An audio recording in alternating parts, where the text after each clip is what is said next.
ഇടുക്കിയിലെ വിനോദസഞ്ചാര കേന്ദ്രമായ പരുന്തുംപാറയിലെ കയ്യേറ്റം സംബന്ധിച്ച അന്വേഷണത്തിന്റെ ആദ്യഘട്ടം മെയ് 5-ന് പൂർത്തിയാകുമെന്ന് ജില്ലാ കളക്ടർ വി വിഘ്നേശ്വരി.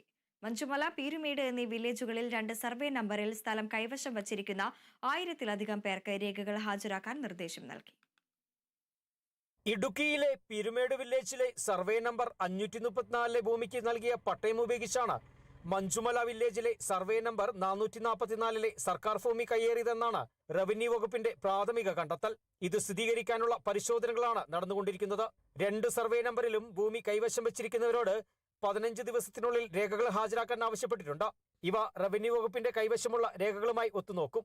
സർക്കാർ ഭൂമി കയ്യേറിയതായും പട്ടയ വ്യവസ്ഥ ലംഘിച്ച് കെട്ടിടങ്ങൾ നിർമ്മിച്ചതായും കണ്ടെത്തിയാൽ ഭൂസംരക്ഷണ നിയമപ്രകാരമുള്ള നടപടികളിലേക്ക് കടക്കും.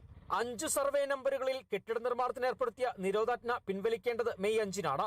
അതിനു മുൻപ് ആദ്യഘട്ടം പൂർത്തിയാക്കാനാണ് ഇടുക്കി സബ് കളക്ടറുടെ നേതൃത്വത്തിലുള്ള പ്രത്യേക സംഘത്തിന് കളക്ടർ നിർദ്ദേശം നൽകിയിരിക്കുന്നത്.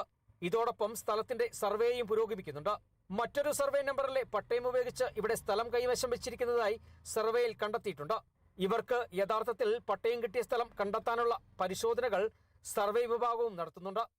Kerala vision news, Idukki.